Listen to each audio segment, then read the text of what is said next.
आधी रात थी। मैं ट्रेन में बैठा खिड़की से बाहर देख रहा था। मुझे पहाड़ों के बीच एक लंबा पतला सा साया दिखा। वह मुझसे बातें कर रहा था। मैं घबरा गया। वो क्या है? मैं सोच ही रहा था कि तभी माँ ने मुझे घुमा दिया, कर्टन खींचकर बंद कर दिया और घबराहट में पापा से बोली, वो चीज आ रही है, वो चीज आ रही है, वो मुझे पहाड़ों से देख रही है। माँ का चेहरा डर से सफेद पड़ा था। पापा भी सहम गए थे। पापा बोले, इतने साल हो गए, वो चीज तो अब तक मर जानी चाहिए थी।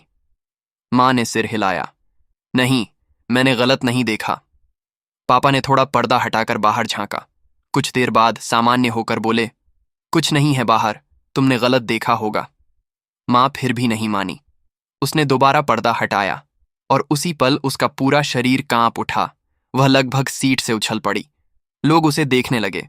पापा ने डांटते हुए कहा, डराती क्यों हो सबको? लेकिन माँ के चेहरे पर डर सच्चा था। पापा ने भी झांक कर देखा। अगले ही पल उनका चेहरा सफेद पड़ गया। वह सीट पर डीले होकर बैठ गए। पापा बुदबुदाए, इतने साल हो गए, उसने अब तक पीछा क्यों नहीं छोड़ा? मैं समझ नहीं पा रहा था। मैंने भी खिड़की से देखा। पहाड़ों में वह साया पहले से बड़ा दिख रहा था। उस पर जैसे मोटी सी बालों की परत हो, हाथ पैर बहुत लंबे, कभी आदमी जैसा लगता, कभी जानवर जैसा। वह पहाड़ों की ढलान पर था और कुछ ही पलों में दूसरी पहाड़ी पर पहुंच गया। माँ रो पड़ी, हम यहां बैठकर इंतजार नहीं कर सकते। बर्फ इतनी गिर रही है कि ट्रेन रुक गई है, वह हमें पकड़ लेगा।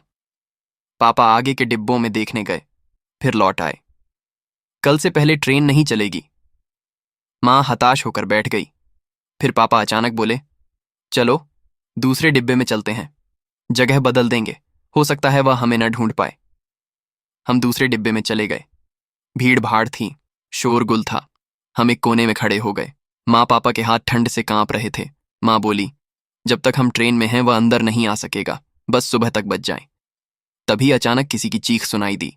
सब चुप हो गए। एक युवक अपने मोबाइल की तरफ देख देख कर रो रहा था। वह था हमारे गांव का डोंगजी। डोंगजी ने मोबाइल दिखाया। उसके घर के आंगन की तस्वीर थी। 2 शरीर पड़े थे। उसके माता पिता, सिर गायब, शरीर कटा फटा, जैसे किसी ने चबा कर फेंक दिया हो। लोग दया और डर में बुदबुदाने लगे, क्या अंधा राक्षस गांव में घुस आया? लेकिन मेरे माँ पापा कुछ नहीं बोले। डोंगजी ने आगे की तस्वीर दिखाई, कुछ घंटे पहले की।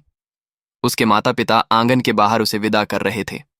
तभी एक यात्री बोला, झूम करो, कोने में कुछ है।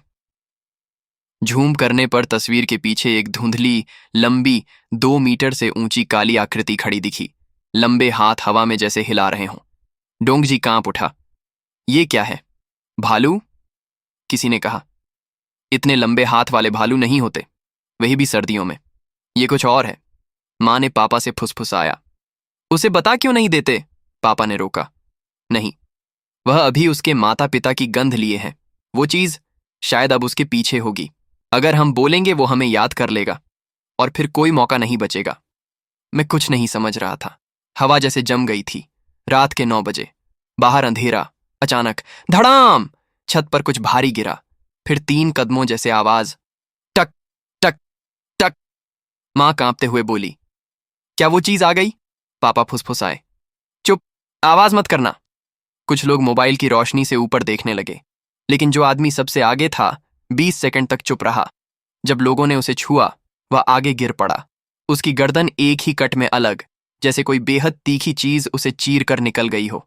अब पूरी ट्रेन दहल गई। लोग चीखते भागते दूसरे डिब्बों को दौड़े। हम भी भीड़ में धकेल दिए गए। डिब्बे में अफरा तफरी मच गई।